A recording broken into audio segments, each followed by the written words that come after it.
And India is under the spotlight for marquee global private equity firms. One such large PE firm that has been in India over the last 15 years has been General Atlantic. They've been riding the Rise with India theme. So we thought best touch base with Sandeep Naik, MD and head of General Atlantic India and Asia Pacific. He joins us to discuss his India view. Sandeep, it's great to have you on the show. Thanks very much for taking out the time. It's a real pleasure to be on the show.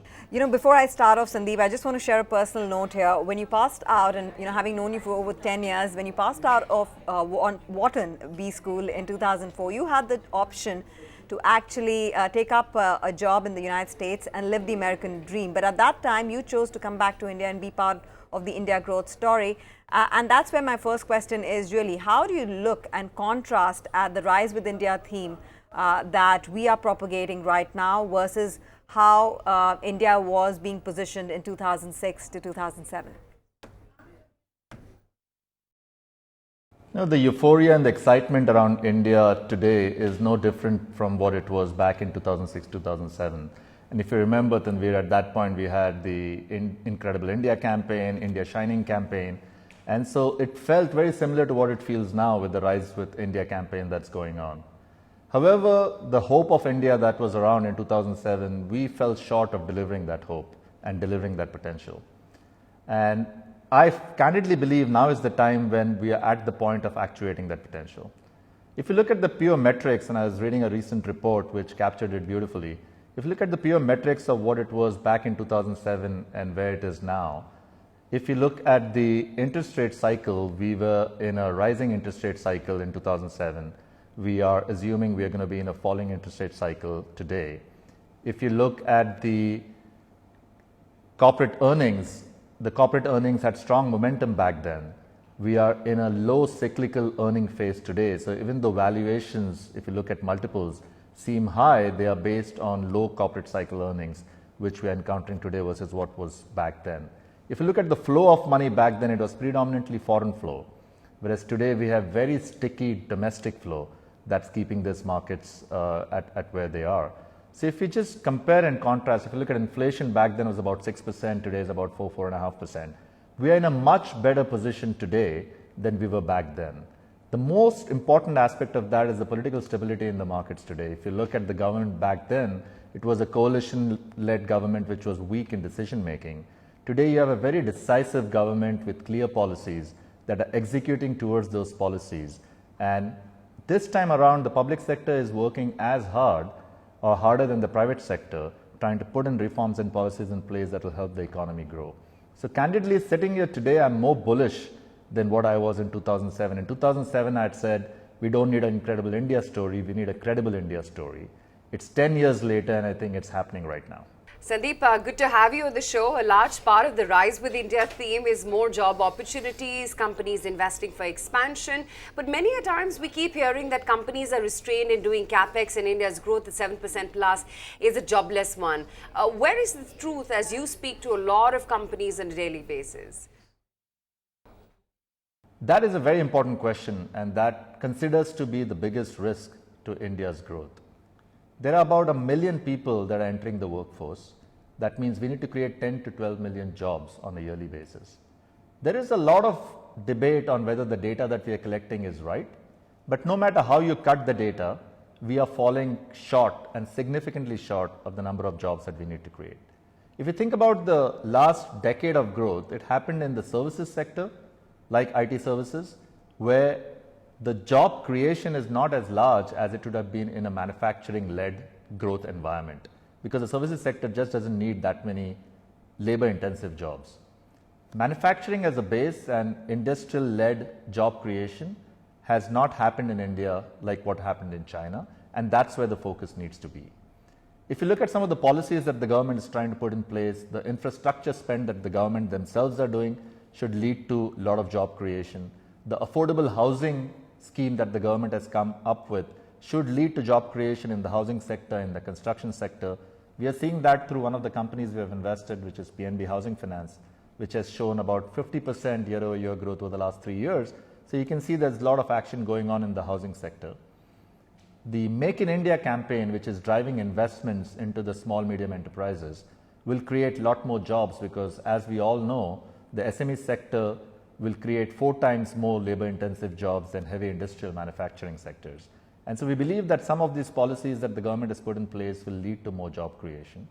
So that's for the next 5 to 10 years. But a word of caution here is, if I look at the country for the next 10 to 20 years, and on one side we get super excited by the artificial intelligence, robotics, automation that's happening, which is disrupting the technology world and will eventually take away jobs from countries.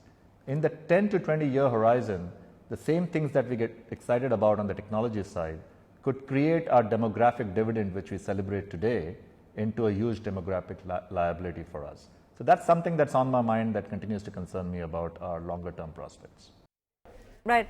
Sandeep, GA has held a lot of interest and investments in consumers and financials. As a growth investor, how do you see the future of financials? Because, it's a broad ambit of banks, financial companies, NBFCs, insurance companies, potential AMCs also getting listed, and valuation seems stretched. So what is the potential here? How do you view it? Financial services, there will continue to be a sector where investors will be very interested because it's a leveraged way to play the economy.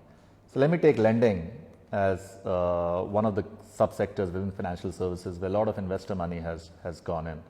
On the lending side, if you look at the macro picture, we believe that on the PSU banks as well as some of the large private sector banks, you're seeing the topping out of the gross NPL ratios. So hopefully the NPL issue may be behind us. But at the same time, there's enough stress on the books of these companies that some of it might just slip into the NPL. So we need to keep a close watch on that.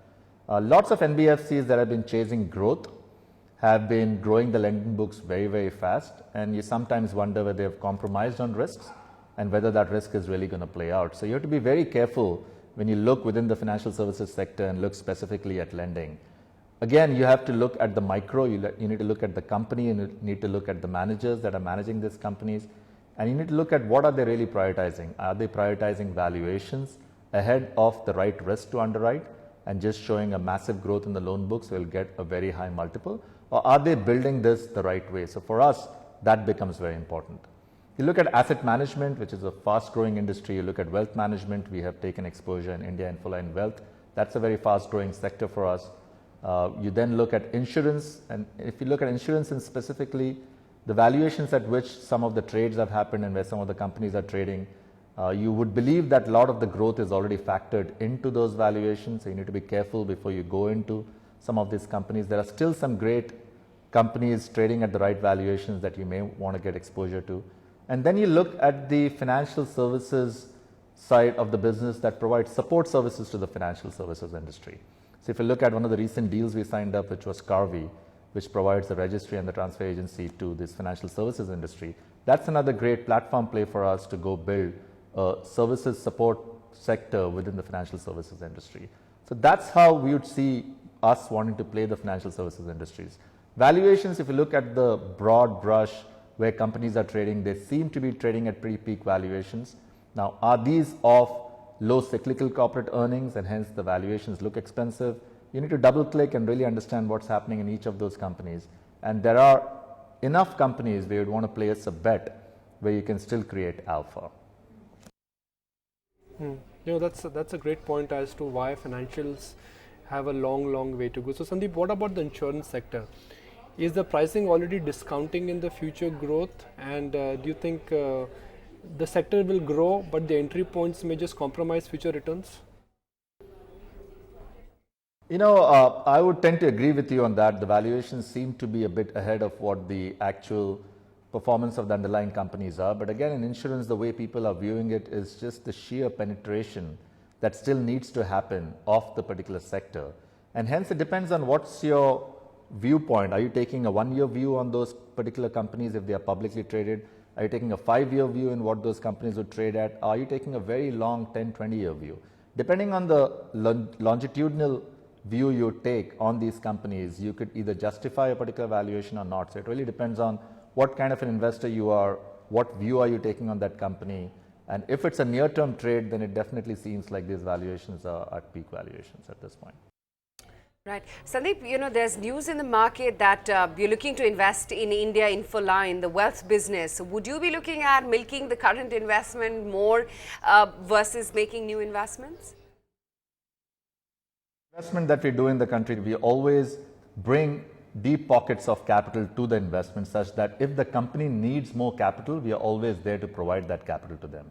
So whether it's India Infoline Wealth, it's PNB Housing Finance, it's any of my other portfolio companies, if that company needs more capital and we believe that the company is ready for more capital, is at the right price for us to put more equity, we will always consider those as opportunities and always provide more capital to existing companies whenever they need it. Yeah, you touched upon FinTech as well, Sandeep. Is that a big theme for you? That's why you've invested in Karvi Computer Share? Karvi for us is an interesting deal because it's a platform play that provides services to the securities industry, and we're going to introduce more of automation, more digitization within that to make it a FinTech play. But FinTech in general as a macro theme is a very interesting segment to look at. And I believe India is at an inflection point where Indians will demand financial services to be delivered in a fast, efficient, smartphone, user-friendly way, and hence digital financial services will create some very large companies that will come out of India. So FinTech is a very exciting niche within financial services that we as General Atlantic are looking very closely at. We already have a good early position in BillDesk, which is the largest payment processor and aggregator in the space, that sits right in the middle of all the digital flows that are going through the Indian digital ecosystem. So I continue to believe that FinTech will be a very interesting play and there will be some very large companies coming out in this sector. Sandeep, the recent Q1 GDP numbers were disappointing on the macro front. Where is it that you see India's potential? What kind of growth can India aim for and achieve at a time when the world is grappling with productivity issues? It's interesting you say that because we keep talking about the potential of India and we should just get beyond talking about this elusive potential that India has. We need to start affecting it and start actuating it. And as I sit here and speak to you today, I think that transformation has already happened. Let's talk about the Q1 GDP numbers, which came slightly below. And the key question that people are asking is, has government stuttered the growth in the Indian economy given all the various things they have done with demonetization, with GST? The private sectors are saying that every few months there's something new that's coming up that are stuttering the growth of these companies. I have a very different point of view on that. I believe that corruption and black money was spread like cancer within the Indian ecosystem that were eroding away the health of the Indian ecosystem. And just like any other cancer, you needed a surgical intervention, which happened in the form of demonetization, followed by a quick dose of very strong medicine, which happened in the form of GST, to really get India ridden from the disease of corruption and black money. And what you're going to see is you're going to see that that creates a lot of short-term pain in the system, but will create long-term gain because it has now created one unified market, one tax, one India. And hence I believe that the long-term secular growth story of India is here to stay. The reforms and the policies, though it had short-term issues, are going to create maximum long-term gain. And I don't see why India as a country will not go back to the 8 to 9% GDP growth in the very near term. Well, that's very heartening to hear. And given that you've made an exception to talk to us this morning, I have to close out, Sandeep, with what's your broad vision for India? How can India draw more capital from foreign investors, make it really conducive for more foreign money to come into the markets?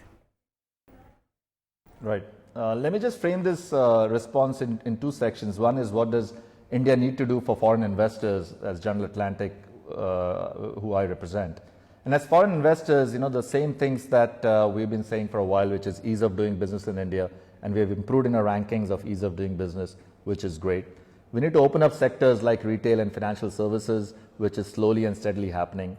We need to make sure that there are enough protection for minority shareholders. Most of the foreign money coming in to the country is coming in as minority investors, and enough legal recourse for minority shareholders to have protection against their equity interests is something that the country needs to do. And I believe across all these factions there's been great progress, and we believe there will be continuing progress. That's from an investor point of view. From my personal point of view, we've always had the potential, and we know we can deliver on that potential. The one thing you need to do in India consistently is just execute, execute, execute. If you go ask any Indian, there are ideas aplenty. Everybody has an idea. But it's only people that can execute on that idea, those are the ones that win. So what we need to do as a country is just put our heads down and execute on the promise that's India. Well, on that very optimistic note, Sandeep, we really appreciate you taking out the time to speak with us today. Thanks very much for joining us this morning. Always a pleasure and great to be on the show. So thanks, Tanvi. Find us on Facebook at facebook.com/ETNow and don't forget to click the like button. You can also follow us on Twitter at ETNowLive. To stay updated with all our programming, hit the subscribe button on our YouTube channel by logging on to youtube.com/ETNow.